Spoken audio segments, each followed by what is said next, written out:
Imagine a book that has held a secret for over 600 years.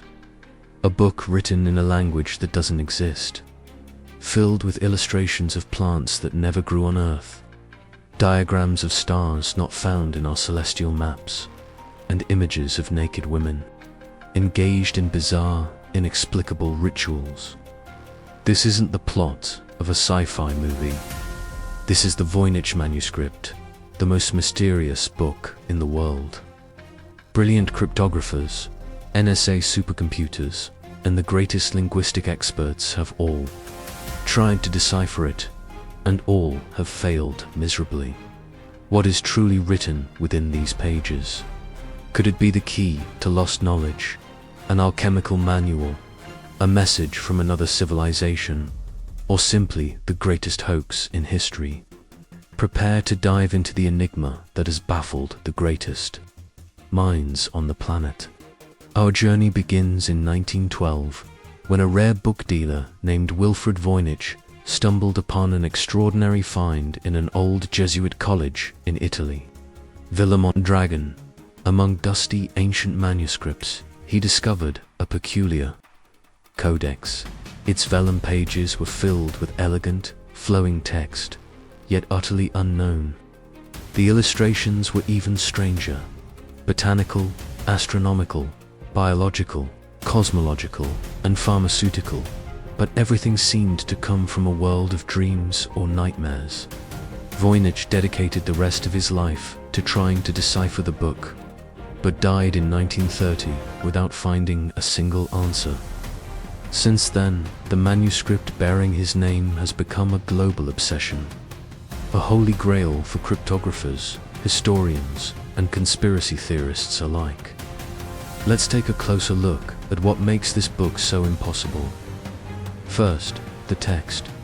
It's written from left to right, using a unique alphabet of about 20 to 30 distinct characters that repeat in patterns, closely resembling a real language.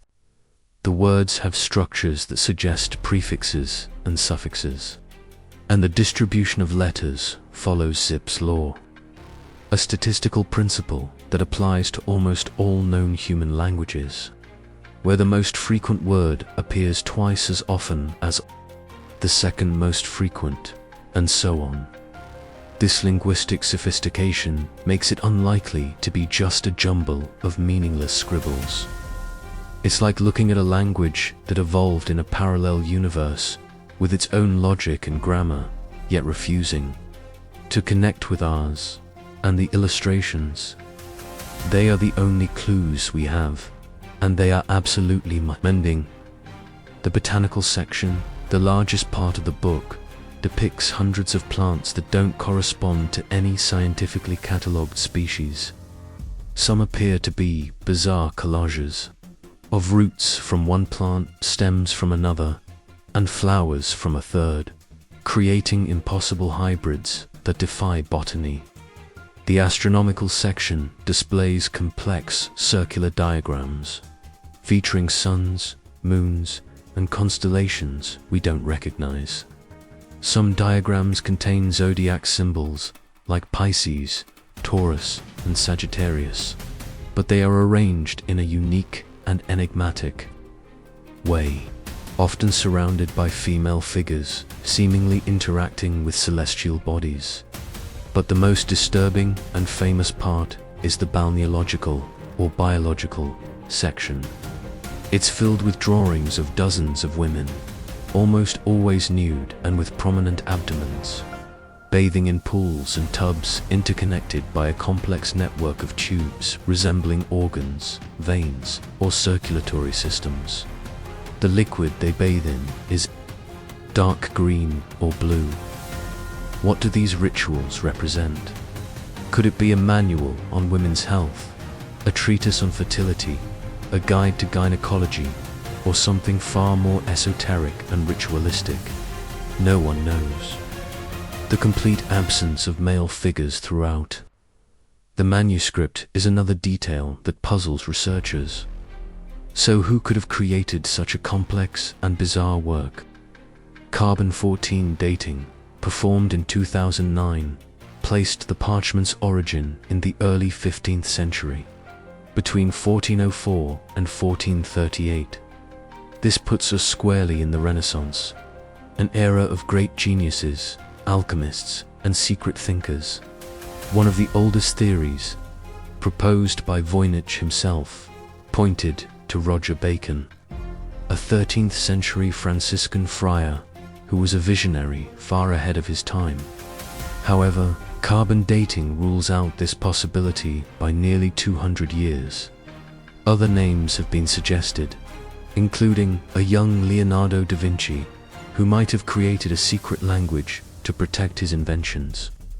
But there's no evidence connecting him to the manuscript. What if the book isn't a code at all, but rather the greatest hoax in history? This is a popular and hotly debated theory. Some believe a 15th or 16th century charlatan created it to deceive Emperor Rudolf II of Habsburg, a known enthusiast of occultism and alchemy, who indeed bought the book for 600 gold ducats, an exorbitant sum at the time. The idea would be to create a text that appears profound and meaningful, but actually says absolutely nothing. A perfect statistical noise, designed to look like a language and fool the eyes and mind. But this theory also faces serious challenges. Creating a fake text with such consistent linguistic structure, adhering to complex statistical laws, would be a monumental task, perhaps even harder than simply writing in a real code. Why would anyone go to such lengths, using expensive parchment and high-quality inks, just for a fraud? Furthermore, the fluidity of the writing suggests the author knew exactly what they were doing, writing without hesitation, as if transcribing thoughts in their native tongue. This leads us to the more exotic and fascinating theories. Some researchers, frustrated with traditional approaches, have suggested that the Voynich manuscript was not written by humans. Could it be an alien message, an artifact left by time travelers, or perhaps the diary of an individual with a rare neurological condition, compelling them to write in a language only they understood, a phenomenon known as glossolalia, or speaking in tongues? This latter hypothesis would explain the text's internal consistency, yet also its inaccessibility to the rest of the world. Recently, artificial intelligence has entered the fray, bringing new firepower to the analysis. Researchers have used advanced algorithms to analyze the text's patterns on a scale impossible for a human. In 2018, a study from the University of Alberta, Canada, suggested that the base language might be Old Hebrew, with the letters rearranged. In a complex anagram, they even managed to translate a phrase that would make sense. She made recommendations to the priest, to the man of the house, to me, and to the people. But this discovery is highly contested and has failed to decipher the rest of the book, leaving more questions than answers. Today, the Voynich manuscript resides in the Beinecke Rare Book and Manuscript Library at Yale University, digitized and available online for anyone who wishes to try their luck. It remains a monument to the unknown, an Everest of cryptography, a direct challenge to our ability to comprehend the past. Each page is an invitation to speculation, each illustration a doorway to a world we don't understand. Is it a code to be broken? Lost knowledge from an extinct civilization? A mad work of art? Or the most elaborate and enduring joke in history?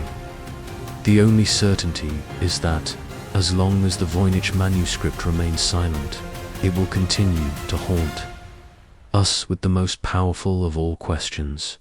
What don't you know?